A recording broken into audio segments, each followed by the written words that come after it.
আসসালামু আলাইকুম বন্ধুরা, কেমন আছেন? আশা করি ভালো আছেন। পিঙ্কি কিচেনে সবাইকে স্বাগত। আজকে বানাবো কলমি শাক। নিয়ে এসেছে আপনাদের দাদা বাজার থেকে। এই নিয়ে এলে একেবারে টাটকা কলমি শাক দিয়ে আজকে শুকনো লঙ্কা, রসুন আর পেঁয়াজ দিয়ে ফোড়ন দিয়ে ভাজা করব। স্কিপ না করে পুরো ভিডিও দেখবেন, দেখার জন্য অনুরোধ রইল। আজকে শাকটা বেছে নিয়েছি, এবার পরিষ্কার করে ধুয়ে নেবো শাকটা। চলুন শাকটা পরিষ্কার করে ধুয়ে নেবো। আজকে আপনাদের দাদাকে দিয়েছি শাক ধুতে।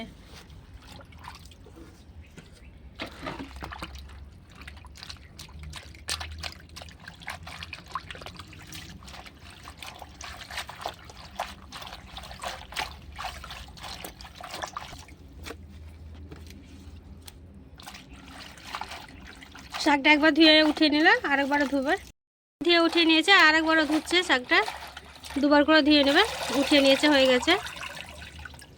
এবার শাকটা আমি কেটে নেবো। চলুন শাকটা পরিষ্কার করে ধুয়ে নিয়ে চলে এসেছি বন্ধুরা। এবার আমি শাকটা ভালো করে কুচিয়ে নেব।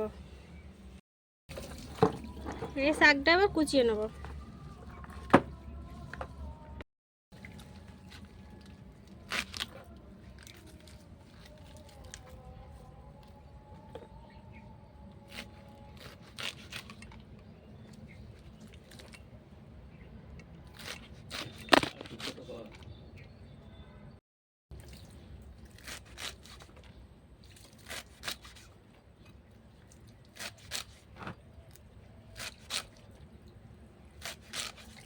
শাকগুলো আমি ছোটো ছোটো করে কুচিয়ে নেবো, এত বড় করে।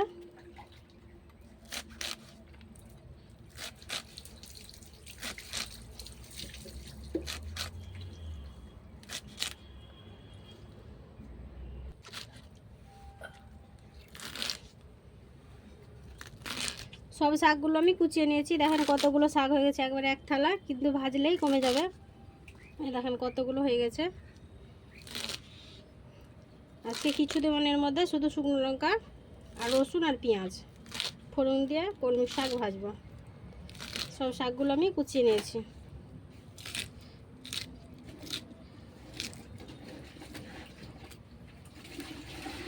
এবার উনুনটা জেলে নেব।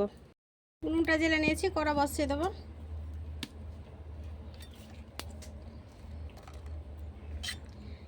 কড়া গরম হয়ে থাক, আমি রসুন দেবো। তার জন্য রসুন থেতো করে নেবো। পেঁয়াজ কুচিয়ে নিয়েছি, এই দেখেন পেঁয়াজগুলো কুচিয়ে নিয়েছি। রসুনটা থেতো করে নিয়ে আসবো। কাঁচা লঙ্কা, শুকনো লঙ্কা দিয়ে দেবো। রসুনটা আমি থেতো করে নিয়ে আসছি। কড়াটা গরম হয়ে গেছে, দেবো সরষের তেল। রসুনের পরিমাণটা একটু বেশি দেবেন, তাহলে বেশি ভালো লাগবে। রসুনটা দিয়ে দিলাম থেতো করে।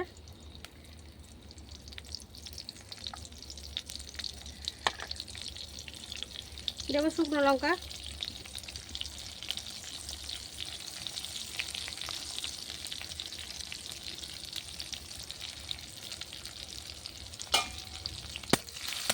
শুকনো লঙ্কা আর রসুনটা একটু ভাজা ভাজা করে নেবো। এবার দিয়ে দেবো কাঁচা লঙ্কা আর পেঁয়াজ কুচি। গাছ থেকে টাটকা কাঁচা লঙ্কা তুলে নিয়ে এলাম। 5টা কাঁচা লঙ্কা দিলাম আর 3টে শুকনো লঙ্কা। একটু ঝাল ঝাল হবে। ভালো করে ফোড়নটা ভেজে নেব। শুকনো লঙ্কা, রসুন, পেঁয়াজ ভালো করে ভেজে নিয়েছি। এবার কুচিয়ে রাখা শাকগুলো দিয়ে দেবো।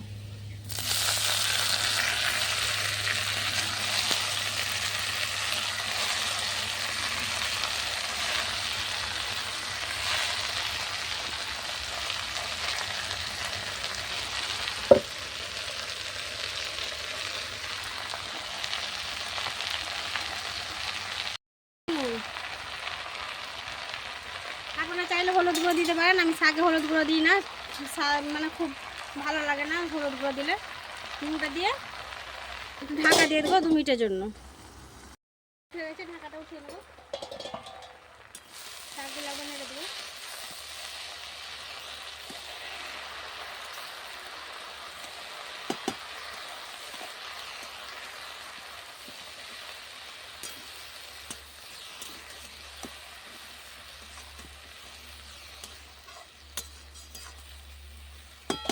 আবার 2 মিনিটের জন্য ঢাকা দিয়ে দেবো। 2 মিনিট হয়ে গেছে, আবার ঢাকাটা উঠিয়ে নেবো।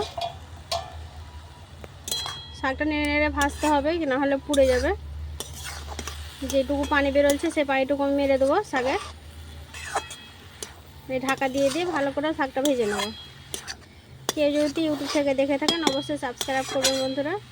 আর কেউ যদি নতুন বন্ধু হয়ে থাকেন সাবস্ক্রাইব করে পাশে থাকবেন।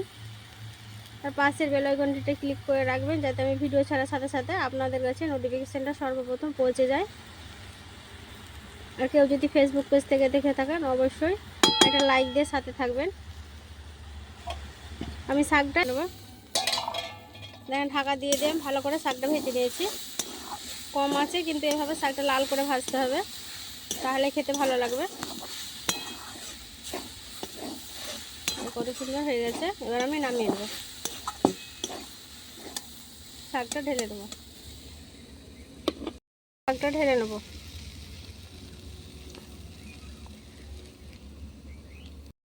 শাকটা হয়ে গেছে, আমি ঢেলে নিয়েছি। এবার ভাতটা নিয়ে এসে খেয়ে দেখাবো কেমন হয়েছে। ভাতটা নিয়ে চলে এসেছি, শাকটা নিয়ে খেয়ে দেখাবো কেমন হয়েছে। শাকটা তো উঠিয়ে নেব। কাঁচা লঙ্কা নিয়েছি, কাঁচা লঙ্কা দিয়ে খেয়ে দেখাবো। কাঁচা লঙ্কা আর ভাত,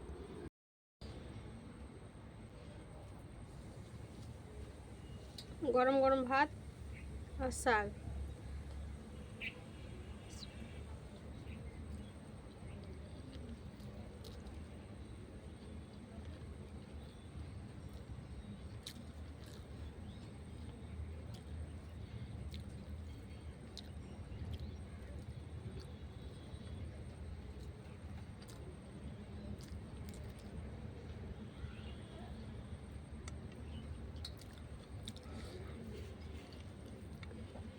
দারুণ হয়েছে শাক ভাজা রেসিপিটা। এভাবে একবার হলে বাড়িতে বানিয়ে খেয়ে দেখবেন শাক ভাজাটা। এই শাক ভাজাটা একবার বাড়িতে বানিয়ে খেয়ে দেখবেন, খুব সুন্দর হয়। এভাবে যেভাবে আমি রান্না করলাম এভাবে ভাইজে খেয়ে দেখবেন। পুরো রেসিপিটা দেখলেন, যদি ভালো লাগে অবশ্যই লাইক কমেন্ট শেয়ার করবেন, সাবস্ক্রাইব করে পাশে থাকবেন। সুস্থ থাকবেন, সাবধানে থাকবেন। আবারও পরবর্তী রেসিপি নিয়ে আপনাদের সাথে দেখা হবে। পুরো রেসিপি দেখার জন্য ধন্যবাদ।